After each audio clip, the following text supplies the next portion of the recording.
We're going to get started. This is my oldest daughter. She's going to help assist today so I can show some of the things that we were going over. This is going to be the next in the series of principles of Wing Chun.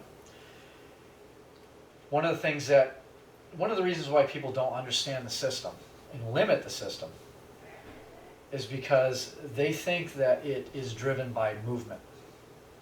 Wing Chun is not a movement-based art. It is an energy-based art. Therefore, when we do our forms, see how it's mirrored, right? When we stand, we start with left hand because most people are not left-handed. It's purposeful, but even if we're doing this is mirrored. In reality, it's this or this. Every movement it's designed to save time, but it's not about the application. The forms are not about the application. It's not.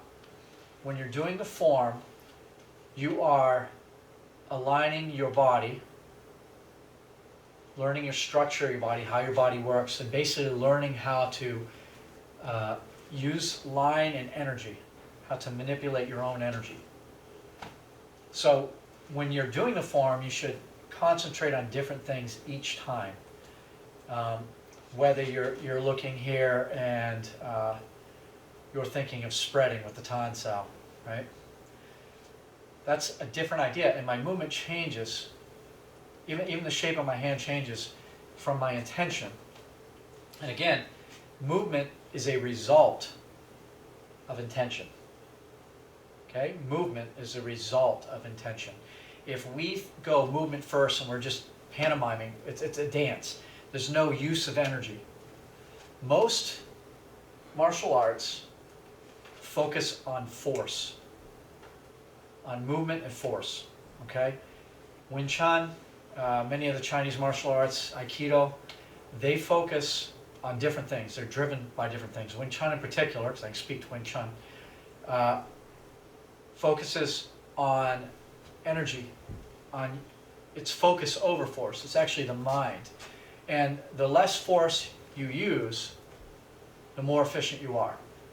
So instead of just harder, we're taught to be more precise, more direct, more softer.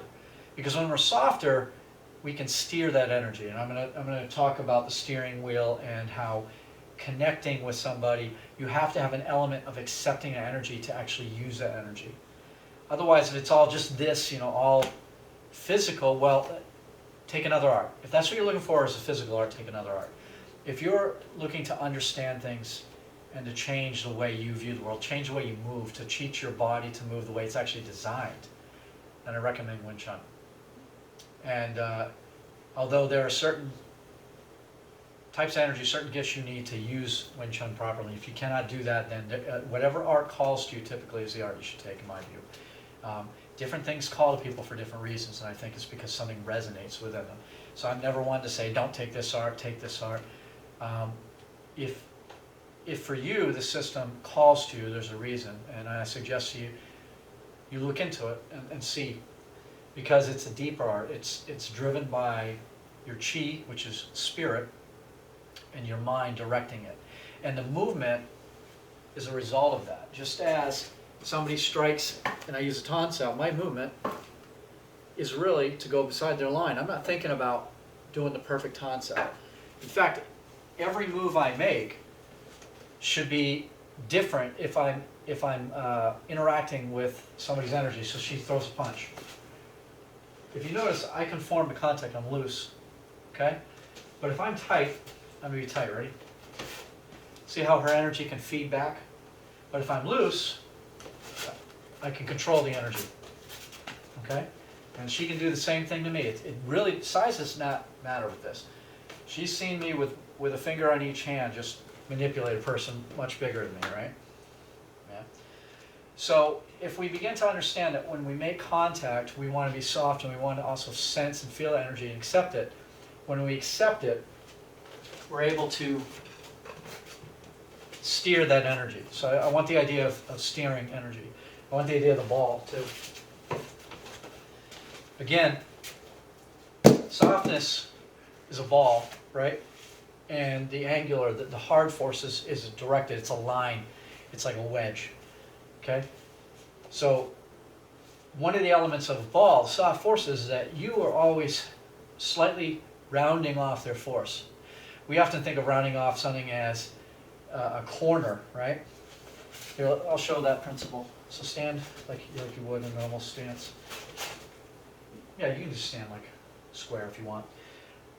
In Wing Chun, there is square. There is a square. Your base is square. When they tell you there's no square in Wing Chun, they're wrong.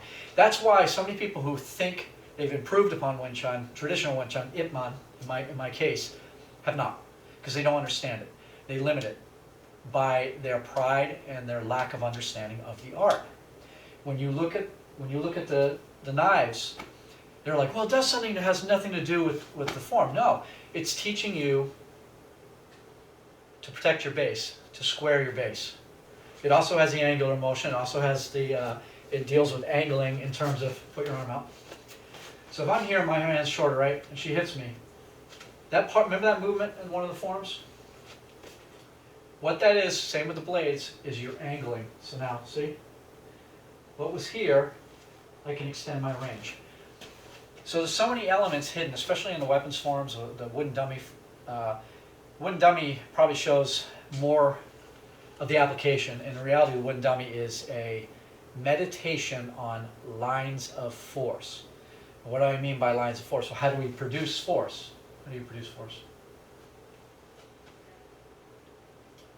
What we do, if I'm going to produce force, right, and I sink, where is my knee? It's a line. When I send that force, I'm sending it from my elbow or my knee in that line.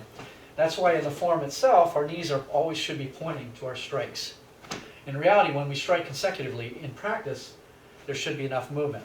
So if her hand's here, just keep it straight, don't move it. Okay?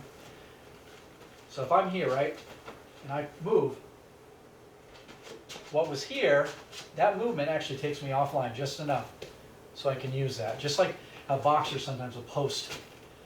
They'll come down, they'll dip or duck, and they'll post that arm. It's the same idea, except that our movement comes from changing our line. My line is here, my line is here. So to say that you punch statically like this, that's something people don't understand, because all they're doing is, when you're doing Siu Nim Tao, right, all you're doing is you are looking at your tools, okay? You're seeing, okay, am I crossing, the idea of crossing, all the things I talked about in the last video, my line, my circular, my gate hand, all these things, you're learning the energy that you possess and your tools within your structure, because structure teaches state. Muscular force is the weakest force there is. It really is.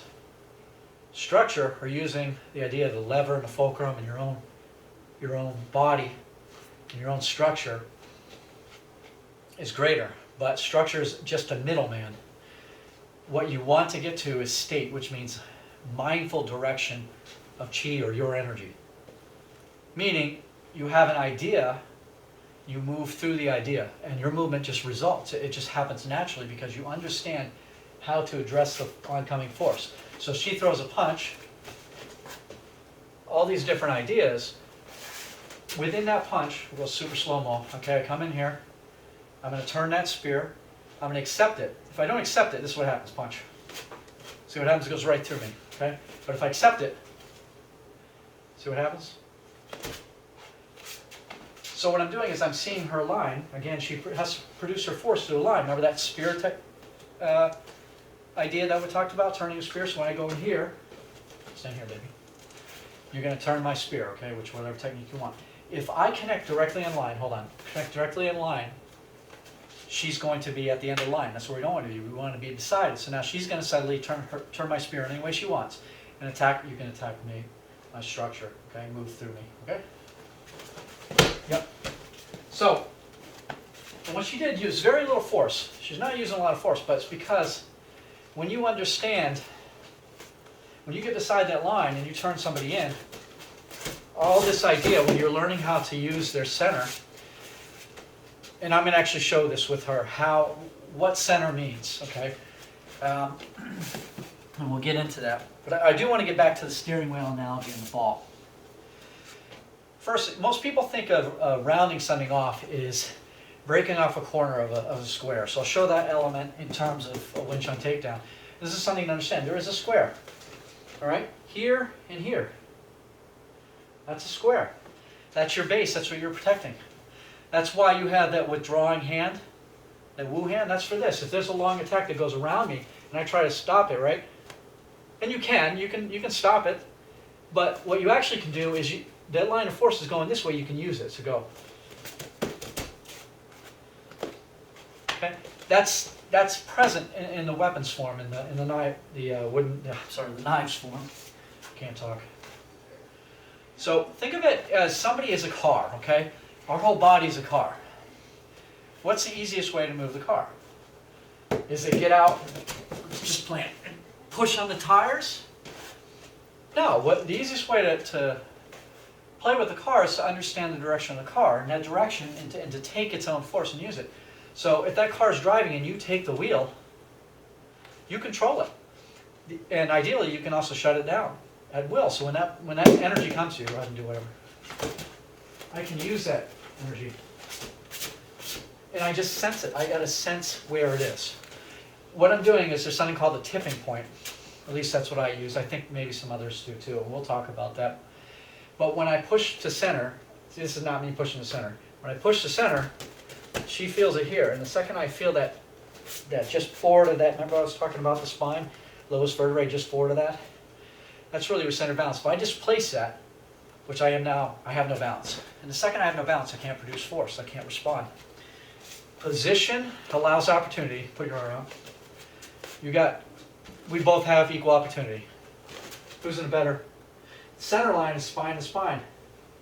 Okay, it's two concepts. A line and the spine in my alignment to her. I have an advantage through position. We want to seek better position in Wing Chun. We don't sit there like Chi Sao. Chi Sao is an exercise. Wing Chun is you win upon contact. Throw a punch. Win upon contact. Okay? And what that means is I don't want to let her go. If I let her go, now we start again. It's not boxing. It's not MMA. That's not the idea of Wing Chun. And if we apply it that way, we're going to fail. Because we're trading. Ip Man said, never argue. It's one of his rules. It is not what people think. Now let's consider how he thought, which was incorporating ideas within tenets or principles, okay? Meaning that the idea is the most important thing. The idea is that building block. Each idea is like a Lego, okay? And tenets are how these two Legos come together, okay? And then principles are in how, okay, so if I build it this way, I can make a door, or I can make a window. That's tenets all brought together, okay? So what that means is that when we break it down to the idea, that's the one thing that never changes. It's like knocking over a big Lego house and you got that one brick left. That is the truth, okay? Truths are things we cannot reduce. We can break down every element of something that's built, but eventually we get to these pieces that cannot be reduced, and that's what truth is. And we have to seek truth. We have to change the way we think to use Wing Chun properly. And most people are proud, and they don't think that way. You have to change yourself, your spirit and your mind, to be able to use these things properly. Or it's just a movement. Empty movement is meaningless. Movement is a result of an idea applied or of intention. Okay? So it's like a sail of a ship, right? This is the flesh is that sail. Okay? So we have this huge ship, and that sail's up there. And it's just this flapping thing, and the ship moves, and people are like, "Wow, that sail, that fabric is incredibly strong." But the energy is actually not seen. It's what's gathered, and that's what we need to do: is learn to gather ideas, because our mind, even the way we move, is driven by how we think. So one of the things that people don't understand is acceptance of force. And we're get back to the steering wheel concept, right? So when I feel her line, go ahead and throw. When I feel her line, okay, if I push against it, good job, we got good structure. Very good. If I push against it, I'm using force on force. This is what martial arts, the other martial arts often teach, and I don't believe they all do. I think there's deeper elements in almost every art. But those who don't know them teach just more force, apply more force. They're always generating ways to produce more force. But what if you don't have to use any force? What if you can just play with her? And what I'm doing is, first I'm feeling that line. Sorry, baby. That's why she's good, because she's got good center of balance. Bigger people, it can be, actually I have to be gentler.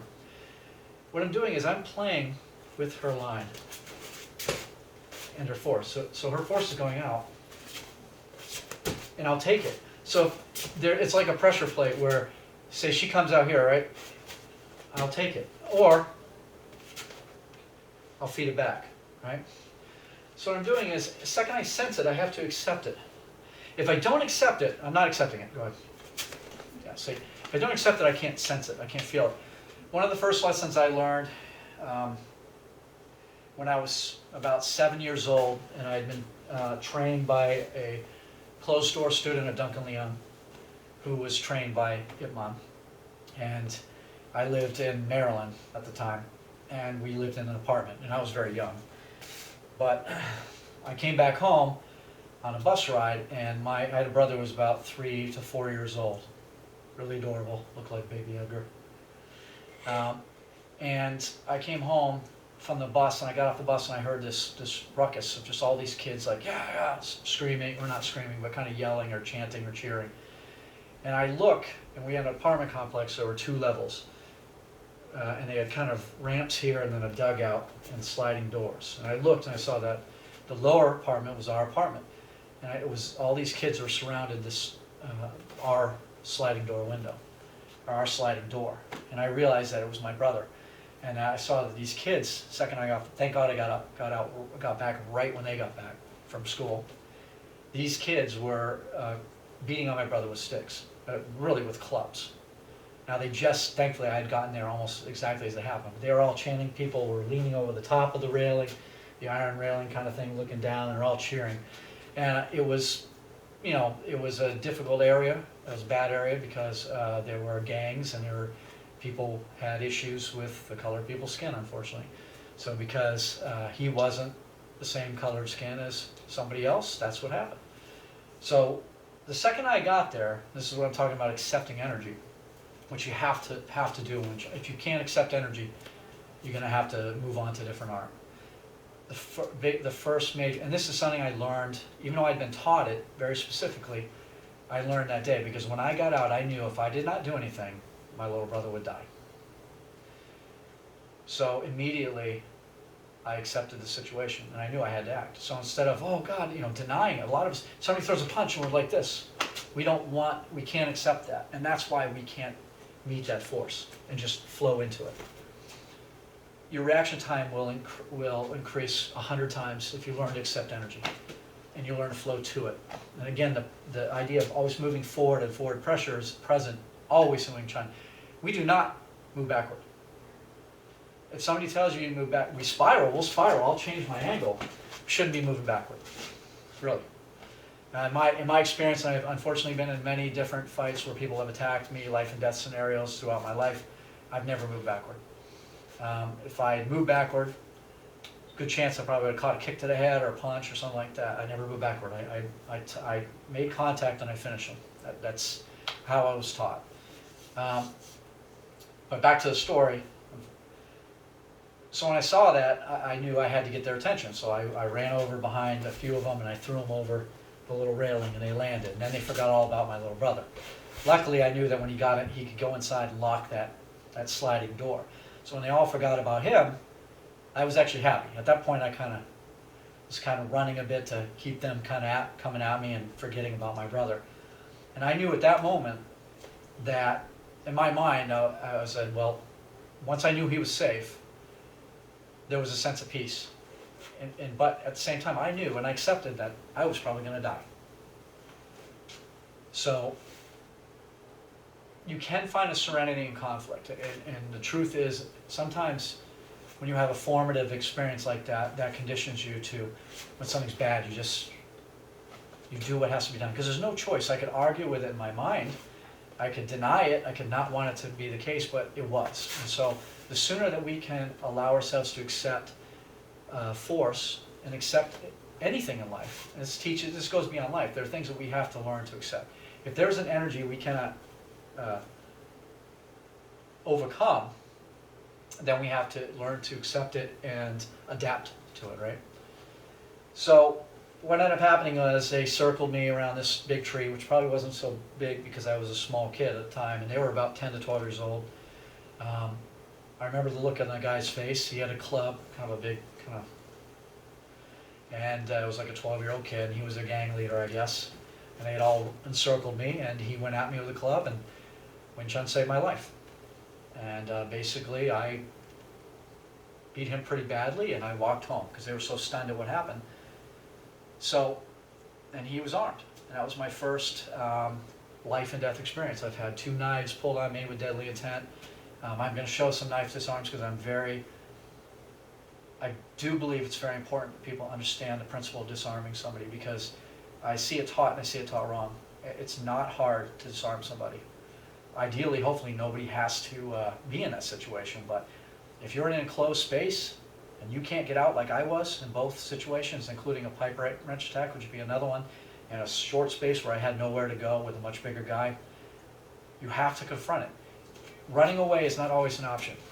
It hasn't been for me, unfortunately. That said, you have to be honest with yourself and know where you are. And you have to test these things. When we train these things, when I teach people, we'll usually go with a butter knife that's a solid handle. Don't go with something like a marker or something like that. You have to learn to lever the thumb. A marker will bend and won't teach you the principles to disarm somebody. You have to understand that what they're holding is going to be kind of an article, something that doesn't move that much. So you have to take advantage of that. So at any rate, we get down to acceptance. The difference of acceptance is if somebody throws a punch and you're like this, right, and she pushes, I fall. Instead, I accept it and I come in, right? So all I'm doing is, I don't even have to see, I can just flow into it, I can sense, because I know where I frame, so she's square, right? She's square. So when I throw a punch, she knows where my angle is going to come. Good job. Move my energy out that way. Like that, good job. What she's doing and what I'm doing you have to feel it to understand it. The more you push as the opponent, the worse it's going to get for you. Your energy is going to feed back, and it's going to start spiraling your line, okay? So again, that comes down to, acceptance comes down to steering force. Well, we have contact. Go ahead. We have contact. I'm going to subtly steer that force. But I'm also going to have forward pressure, and I want to send everything to center. Sorry, babe. It's fine. Good girl. So think too of where the energy is going. Pay attention when you make contact. Think about the energy. So can you do a pocket settle? It's not my hand. Remember, loose, right? I'm going to do something. I'm going to get a decent amount of force. She's just going to take your stance. Not your stance, you're going to get knocked back anyways. All right. And I'm going to come in with a round punch, and she's going to stop me with a pox salve. This hurts me, by the way. The harder I hit, it's going to be worse for me. What she's going to do when she touches it, it's going to be very loose. She's actually going to accept the force, absorb it, and then return it. And it's going to come in like a wave, and she's going to send it from here, the inner lower bicep. There's actually a pressure point there, and it's going to go back to my center. So the more I push, the more the arm's going to go like this. Okay, ready? Going over my arm, don't do that. Good. You can use the bridge of my arm in, ready? Okay, you're using more of your elbow. You're using the loose cell. Do the pocket cell. Here, throw around. See that? Good. Now go ahead and push. So all I'm doing is I'm sending that energy back down. Okay. It doesn't matter how big they are. I've done this to much bigger people. You got that pretty good though. Are you used to this side? So I want you to go and just remember, all you gotta do is stay in your square. Where I am. See where I am?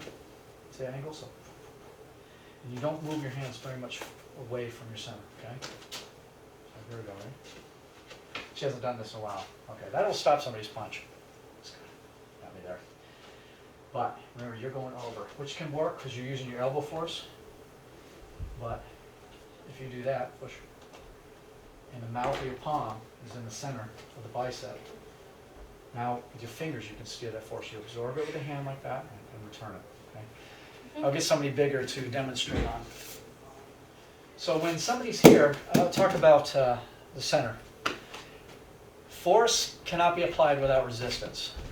Okay?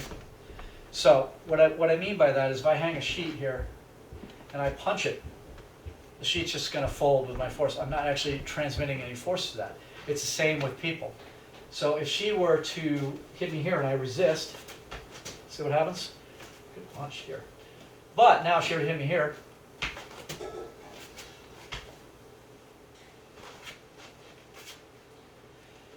she still knows how to sit that thing in there. It doesn't really matter.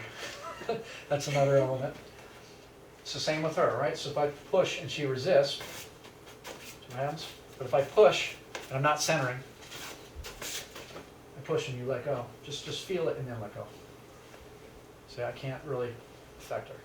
Now, this is where centering comes, where now we do the same thing, but I'm going to send it to her center on contact. So I'm not just going in a vector line, I send it to her center. Oh, sorry, baby. Center and contact. That's why centering is so important when Chun is that when you touch somebody, you take their balance immediately, all the time. Okay? Mm-hmm. So centering is important that way. The other idea is the second I touch her, I got to accept her energy as well. I got to feel her energy. Her energy's here, so I can take it this way, and I'm just going like that. This is your subtlety of energy. It's, again, steer, and that's just the softness when you steer. Conform and use their energy. Okay. So, what were we going to get at? We were going to get the ball. We were talking about the ball and how most people think. I said that Wing Chun has squaring. Okay. Most people think when they're using a ball that they're rounding off a corner to round it, right? So your stand like wide, like a normal person would stand. In Wing Chun, this is her base. Okay. I always say space is a waste, so invade the base, and you actually want to displace and take her place. Okay. So space is a waste. So I'm here. That's a waste. I come in here. I jam her. Right. Where's her lines? Right.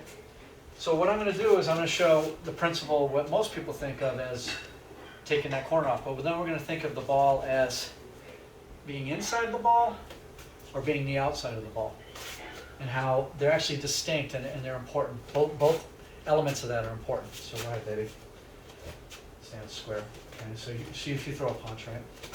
So as I come in here, okay, I'm going to now round that corner. See how there's a square here, here, and here? 2 posts. So you take 1 post, unless you're able to Wing Chun kind of do that. So I come in here, and rounding that corner is actually just doing that. I'm taking that, okay? And sticking should be also with your legs, not just with your arms. In fact, sticking with legs is what saved my life more than the arm stuff really is paying attention to knee position. Face me.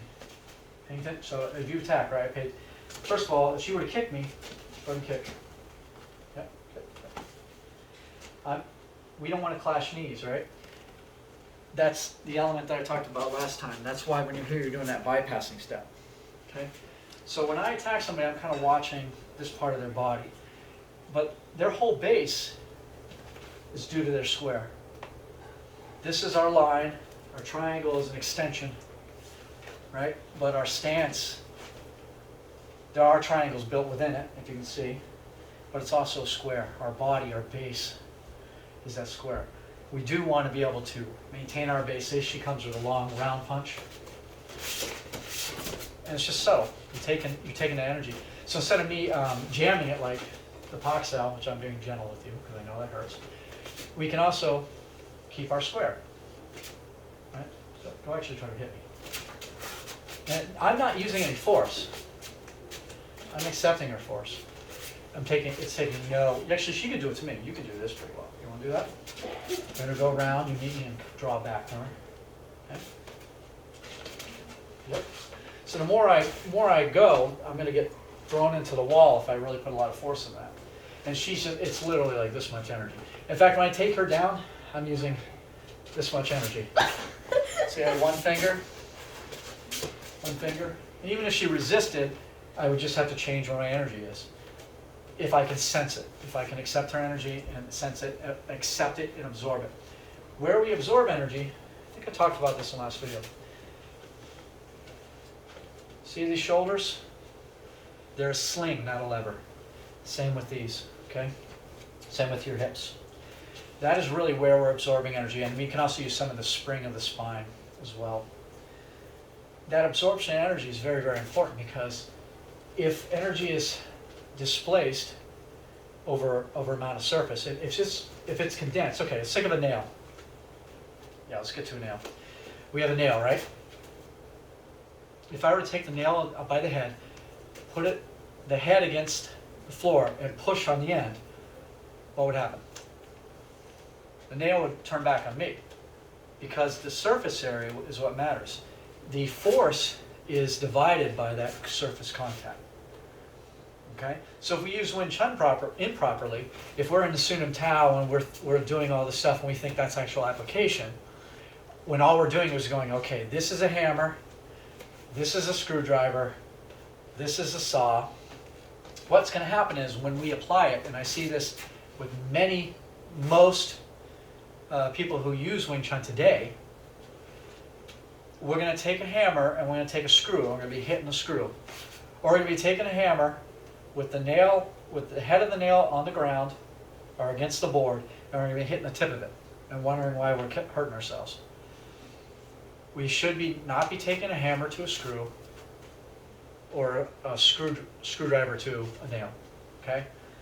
That is constant, continual. Think, ponder, meditate on the energy, where the energy is going.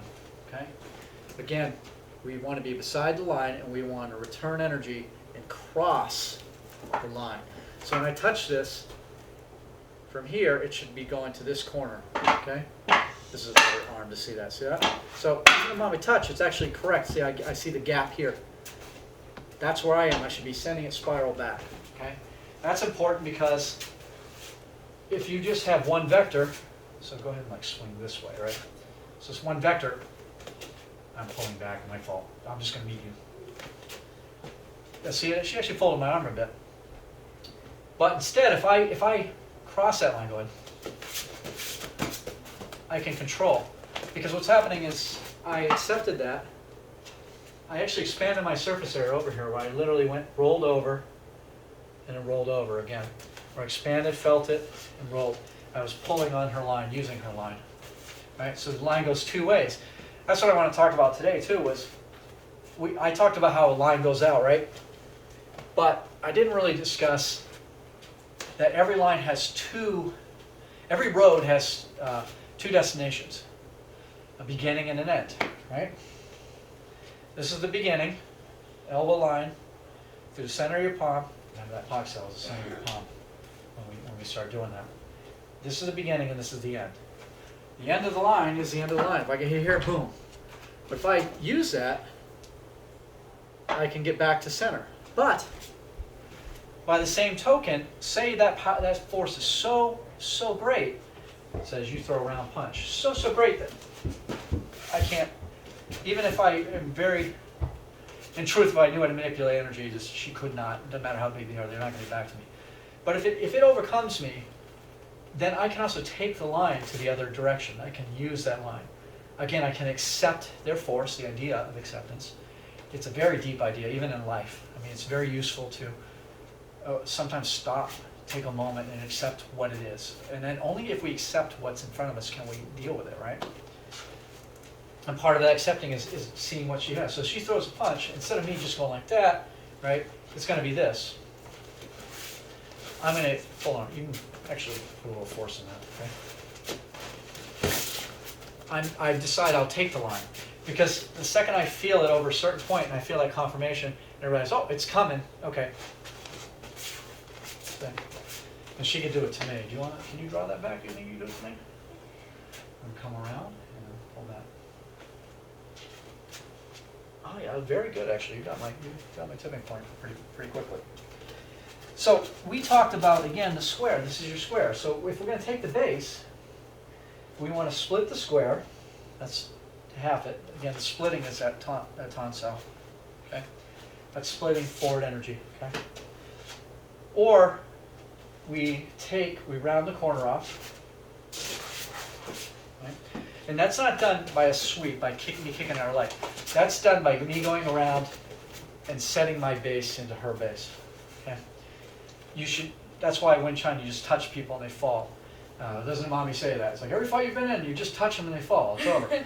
But it has to do with that. It's really where you're winning is you're displacing the base. You're defeating their lines where they can't stand their lines, or from the arm, and then take the base. You want to show do the outside crescent to my leg and show how you take that down? She's very good at this. I don't let her do the inside because it's a knee break. Go ahead. Good job. Very good, because I actually sank. A little bit. I'm not really using my stance fully, but if you learn to sink your stance, then it's different. But even so, you can still get through somebody. There are levels and degrees of this. So one idea is we're in the inside of the ball, okay? And that's somebody throws a punch, we're on the inside, okay? That line, right here, put it right against my hand. Okay? No, just like this. She's going to go forward. Okay, if it's square to me, I'm going to push. I'm going to take that force, right? But if I turn it, the inside of the ball, and I just move the ball just a little, the smaller the better. Go ahead and push. It can't really push into me. It's like this. I'm square, right? See what the ball does? We can do that from the inside to protect ourselves, but we can also do it from the outside in. Where I round her. I'm going to take her line that's coming this way and I round it. So throw a punch. I'm using a rounding energy. Any line, or even the square, should always be rounded when they attack. There's always a slight rounding. I'm going to have her do her hard pak sao. Have your pak sao, wife. Watch carefully, because most people can't do this. But she's doing something she doesn't even realize. She got a better hard pak sao than I do. Hard pak sao. Want your hard one? There it is. This is a rotation. Watch again. Man, I can feel it every time you do that. It's good. Yeah, go ahead and really give it to me. All right, good.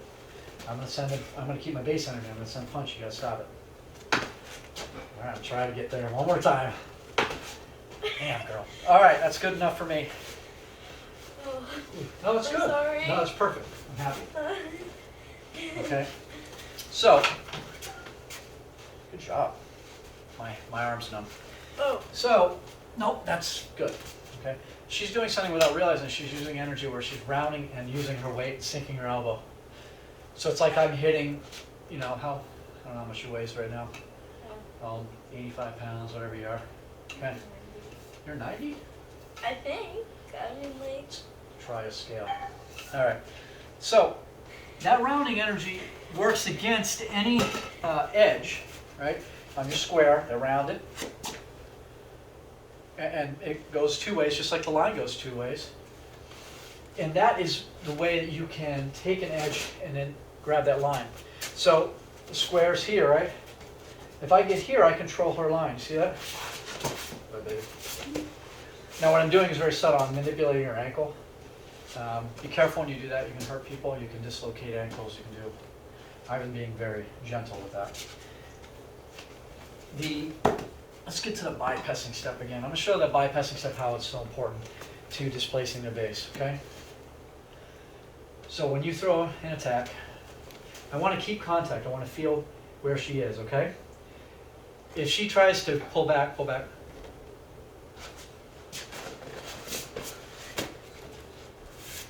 I'm going to throw a straight jab.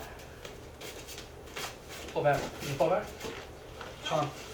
FOOK sao. That's FOOK sao. Okay, most people don't understand FOOK sao. We're going to get into FOOK sao. I don't know if we're going to get into it today. FOOK sao is a very important hand. Watch this. FOOK sao, if you do that right, you can do that to 300-pound guys. Put their neck right here. That's an energy in the hand. Okay? And it has to do with subduing and like an auger. Okay? Very, very useful hand. If you incorporate it with other elements, like a bong sao or coming back, like a kap jang, coming back, where you cross the center line with your palm and then you extend it, it becomes something that can really, really break people down. I'm not going to use much force. I'm going to let go. But we're going to show, I call this the retreating hand, but really has to do with the FOOK, the Bong Sao, the Kap Jang elbow, and the elbow to center line. If somebody grabs you, okay? Grab me both hands. So first, if I'm tight and I try to pull back, right? Right? She can hold on or control me, right? If she's stronger than me, okay? Now, when somebody grabs you, the first thing I would recommend doing, I should take my stance, is Tan Sao, because that spreads their wrist, that splits their energy. So think of splitting. Now, as a Tan Sao, right? Now what's going to happen is I'm going to use that FOOK movement in that Kap Jang style elbow back to cross my center line. I'm going to take my forward elbow from the same hand toward her. Take the dominate center line with my elbow.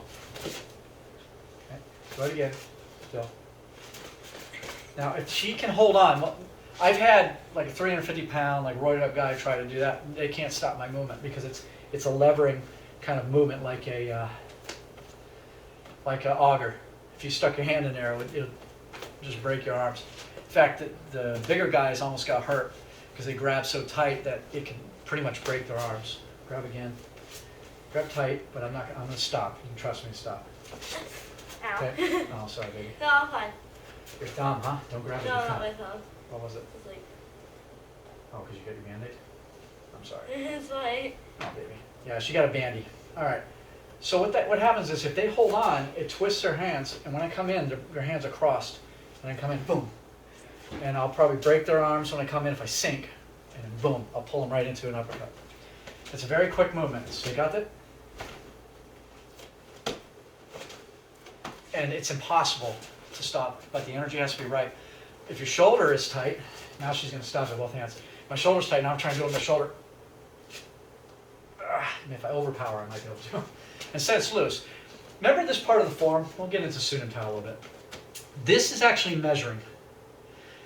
Why? Because when we walk, we're usually upright, right? When I walk, I need to learn my range. That's what it's teaching me. So I stop. That's my range, wherever my fingers hit, okay? And one thing to practice is actually walk close to a wall, stop, and then extend your arms straight. If you can't touch it, your range is off. If you touch it and you're not at the end of your fingertips, your range is off. It teaches you range at any time when you're walking upright, when you're not thinking anything's happening.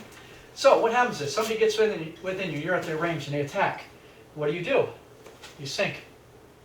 Now, here I am, I'm just touching, right? Right? Now watch when I sink. Now I can hit. Okay? That's all in the Siu Nim Tao. That's teaching you to sink, to extend your range. It's teaching you to understand your range. And then later exercises, get a partner, and then stop. You go to them, and then stop and have them lift their arms up so you can read their range. Lift your arms up. See, I'm wrong, right? Now go ahead and put your arms down again. Go ahead. So I can do it on anybody. I can tell exactly where it is. Now, but she sinks. All right, hit me. Yeah, good job. Don't hit me in the chest. Here. You can really hurt somebody right there. It's all right. You're good. You did exactly what I told you to do. Okay. So what is that teaching you? Well, that's a lesson in Siu Nim Tao. Just that element. But the other thing that people think, oh, why? They do this. The chambering motion in Siu Nim Tao is very important. Okay? Why? Well, grab my arm. If my arm is tight, like most people, you force with force, right? And I try to get away. This is the easiest way to escape a grab, believe it or not. Is not this, so you can hold on, yeah, sink your stance, because I'm moving your whole body. Just sink. There you go. Yeah. Now grip on me and just try to pull. So I'm trying to get away, right? That's because my arm's tight. One element of Wing Chun is if they find your line, you can manipulate line. If I feel her line, I can use it, okay? But now what I'm going to do is I'm going to hide my line, and that's actually what that is hiding the line, taking it away, and retreating. And what also will is it'll remove them, should be right here, from your arm, or pull them into the next punch, okay? Okay? So we're going to do this. she's not actually going to get hit. All right?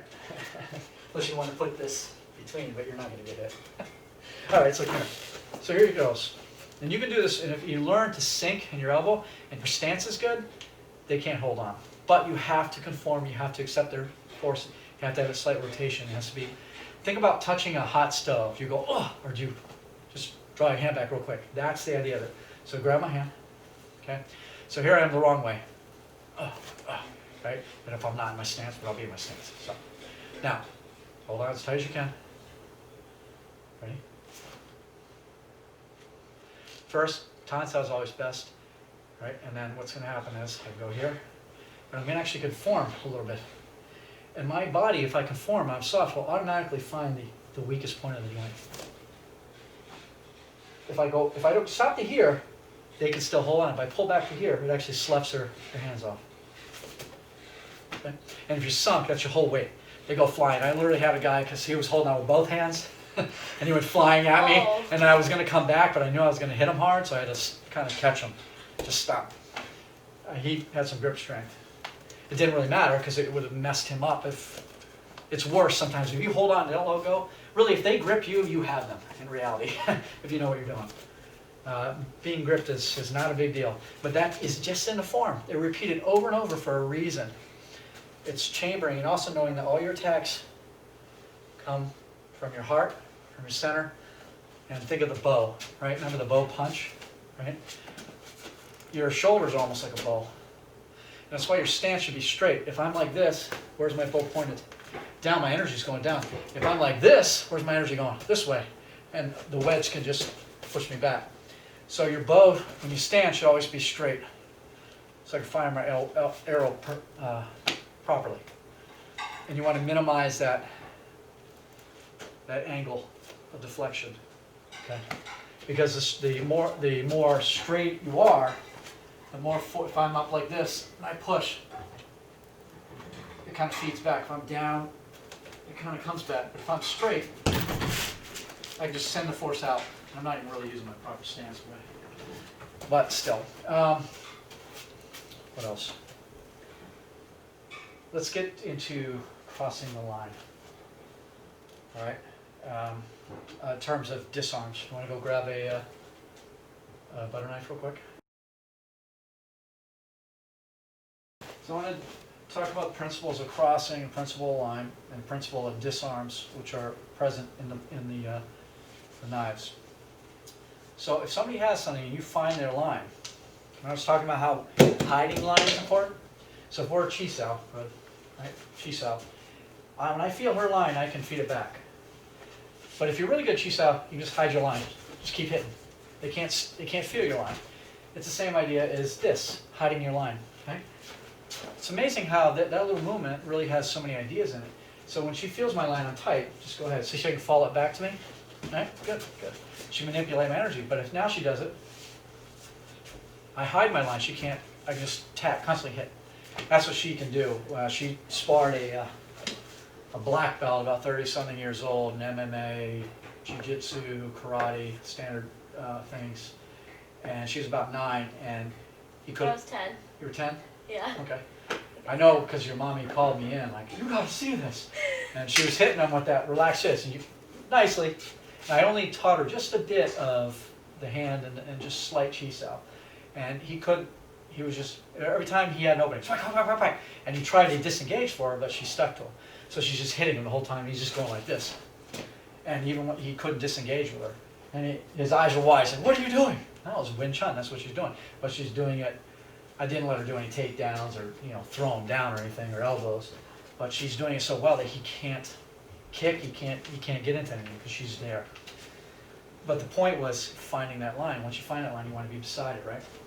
So when you have a blade, this is like your thumb, right? This is your grip, all right? So let's show this from a standard, like a butter knife. I recommend a butter knife is good. You can't really cut somebody. They'll be stabbing people's eyes. But if somebody's going to try to, first thing is you don't want to stay in on the line, right? If I do, usually they're stabbing here, stabbing here. You want to turn the spear, and then you want to deal with these concepts of crossing the line. So she throws she goes in, right? Now try to pull back. So now what happens is I'm doing that FOOK style position from the outside. Yes, Virginia, you can use the FOOK style on the outside of the arm or on the inside of the arm, okay? Okay? It's a twisting energy. You can pull with it, come over the line and back with you, or you can spiral in this way with it, okay? That's the meaning of the hands. Now, she can't. Now, the second I have this, I'll show here, her grip is her thumb, just in the shape of the blades. Turn to your better angle, I don't care. Now, what's going to happen is, as she pulls back, pull back, I just lever that. I isolate it right here, okay? Isolate it right here, and then boom, okay? So the movement actually goes like this. Go ahead. I accept the force. If I'm tense, it's going to bounce off, and then she can cut me, right? I don't want that. Accept it. Okay. Or, an even quicker way. You ready? This is going to go flying. It's going to go flying probably that way. All right, quicker way is same thing, but now I'm going to use that inside FOOK style, okay? Cross arm. Most people don't think FOOK style, they think it's to this, right? To take the center line. Nope. Here, what's going to happen is I'm going to pull, take the energy down this way and cross her two bones, right? The flat of her sword, I'm going to cross it. And then I'm going to come in like this way, and I'm going to take from the bottom of here and cross that way. Ready? Go ahead, like you're trying to. Okay, in reality, we're going to do it a little quicker. Reality goes flying out of the hand. Okay? And some of it is because of the ligament tension and everything. But so I'm just constantly crossing. See what happens when you do that? Some arts call it the vine technique. I don't mind that. Spiral technique, you're really trying to cross line. And when you cross the line, now you have the line, and you can use the line, you can manipulate it, right? Just like you do. She can do it to me. You want to do it to me? All right, so ready? You want to do, are you good with this one? Really, the movement's this. So here, and you're taking that down here, okay? Like this. Things go flying. I'm not torquing it as much because it can really hurt. So I'm trying to be gentle. Okay. Come in here. And where do you come in? Like that, right? Opposite. That goes that way. This goes down. Yeah, it's gone. It's out of my hand. Oh, sorry. No, it's okay. I want you to make that fly out of my hand. You can be harder on it. Sorry. Nope, that's good. It's really good. Your energy is not quite right. Her energy is still like this instead of like this, okay? One is this way, and one is this way. Well, I'll do it quick on you, but I'll be gentle. Go ahead. So it's this. I'm pulling like this, and this is actually going to go, remember this movement? Right? So if I do it in quick motion where I hit that, right? Just goes out. Okay. So, and the thing is, the advantage of that is, if you're attacking the line, you can attack the closest point to you. So to come in, I can attack the closest point. And it's still, just the idea of crossing is, good job, sorry. The idea of crossing is the key to removing the grip, and also the thumb. I can bridge the thumb. If I isolate, if I try to go against the whole hand, maybe I can do it. But if I go against the flat of the blade and the thumb, you can't hold, I don't care how big you are. That one little piece of thumb, that lever is just going to come right out, just pop right out. And that's, again, the present of the blade. That, I've never had that fail, but the energy has to be this, it has to be this, that. And a tighter, which I'm not doing it tight with her because you can actually break somebody's hand pretty easily doing that. And that tightness, the softer is actually, the softer, the more effective. I should be conforming to her. Okay, we're gonna go over here again because I'm afraid of it hitting the light. I'm gonna conform to her energy and I'm gonna go do it actually softer. I was trying to slow down and do it so people can see it. So she comes in. So I'm going to come in soft. See what happens? That's soft energy. You okay? Yeah, I'm fine. Fine. I mean, Make not sure you're fine. Okay? So, and there's other types of disarms where you go here, she goes, and she stabs, and you just, again, turn your spear. Pull back. And I'm crossing this way. See that? Right? So, any weapon, you can use that principle, but every weapon has a different line of attack, right? A longer weapon in some ways, you have to your range is extended, but it's actually easier to disarm because there's more leverage, right? So the second I go here, it's done. The second she finds that, feels that line here, and she crosses it, I couldn't hold on to it. It'd probably break my thumb. So we're not going to try that because I don't feel like breaking my thumb today, and she could break me pretty good. She's good. She can hit hard. All right, so the principle of crossing, again, if you go here, right, and here, well, watch this, right? Same idea. It's actually present in the form. Ibn took a lot out of the form because he wanted to simplify it and wanted people to meditate on fewer movements for more ideas. Because the more ideas in the movement, the more effective it is. Meaning if my tanza has splitting energy and spreading energy, both, it's going to be more effective. Never mind other energies like turning energy, where it's this little movement here. That's the same as this. Remember I talked about that? And the reason is if her knees are here and she's coming to attack me, and I turn aside, I've already gotten past her base. I can bypass that line and get into her. And she can do it to me. You want to take me down? I'm going to go from here. So I'll come in on a throw punch. Yep, careful pushing. Now what you should know, it's perfect. What you do in a real situation when you get that, right, that, remember you're here, and you're on the inside, is you need to move your base to me, and then I'll fall. You held up because you felt my leg lock. I appreciate that. But in a real situation, if somebody bigger trying to hurt you, snap that leg if you need to. Careful the inside of the leg with this. I typically use the outside because I can manipulate them and I can control their weight with the back of their neck and not like snap their knee. It's so easy to just go in here on the inside. Like she went in here. Go ahead on the inside real quick. No, slide your base into me now. Through my knee. Right? Stand. I don't want to break your knee. No, go ahead. Good. I'll let go. Yeah. And she actually goes like that, crossing my line and out. I'm done for. Pretty easy. You're good, honey. I know when to let go. I can sense it. Most people can't. I'm not huge, thankfully, because I would not ever have you demonstrate that with a really big person because it's too easy. They got so much mass already on their legs that knee is stressed as it is, okay? So hiding the line is important. If you find a line, you can know you have a path to the body, and that's what you want. Yeah? And again, I'm crossing it to control her line. So if she finds my line, and I'll be tight, the tighter I am, the more control, the more feedback. I'm resisting. If I'm resisting, she can send more force back to me, right? That's the beauty of Chi-San Wing Chun. Now, I'm here and I don't resist.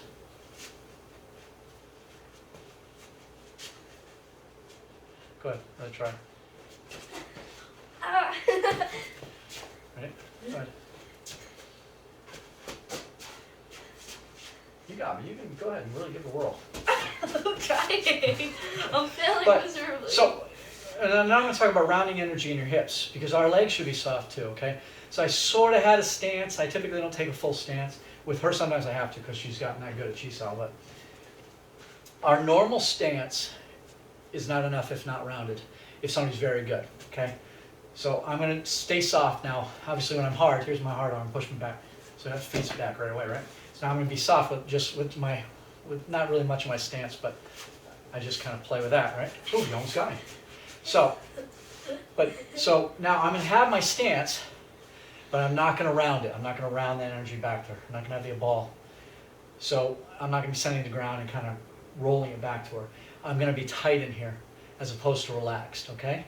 This is something that comes later, all right? Usually the stance is enough even without this idea. Because if you stay loose, it can't feed back. But men, you can't push a rope, right? But if you twist it enough, you're able. Okay, and it's the same way with the arms and the body, okay? So if we're here, go ahead, push. And she's trying to get back to me. Go ahead and Chi-Sao and come back to me. And then feed it back. Now, my hips are not loose like they normally are, okay? So here I am. Go ahead. Go ahead. Yeah, see what happened here? You'll see it actually cut in here. You're not Chi-Sao. What's going on with you? You want to do outside, inside? You're hitting. You want to just try? Here, I'm not going to move my arms. Just feed it back to me, okay? See? But if my stance is good, go ahead. I'm rounding energy back.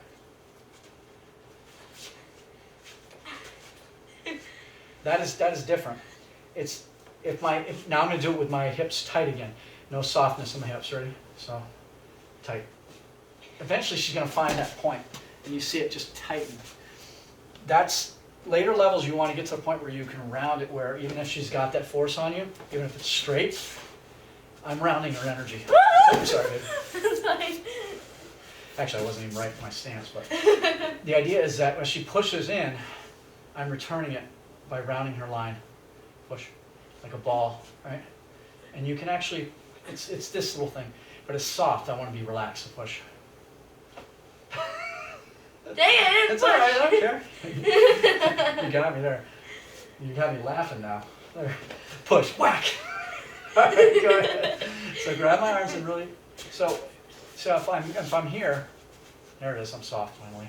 Man, I just couldn't do it. But if I'm tight, yeah, it's the difference. I really can't, I get tight in here, the whole girdle, just, you can put the force. So softening, I didn't do a great job at that today. Some days I'm better than others. Softening those hips, where you tilt up, that's the idea of effortlessness. So say you have a baby, right? Or a heavyweight, pretend this is a bowling ball. I'm here, and if I'm here for a while, I can stand normally. You see that arch? But after a while, if I stand and I'm tired, what do we naturally do, like a mom with a baby does? They kind of tilt their hips up, just barely. It's just imperceptible. And now the weight just kind of sits. That is the idea present in the form, that little slight upward tilt of your pelvis to the point where your back just straightens. That arch just kind of flattens. Okay? That is separate, again, from the rounding. At that point, we should really loosen, learn to find relaxation even in our hips, and our legs, and everything.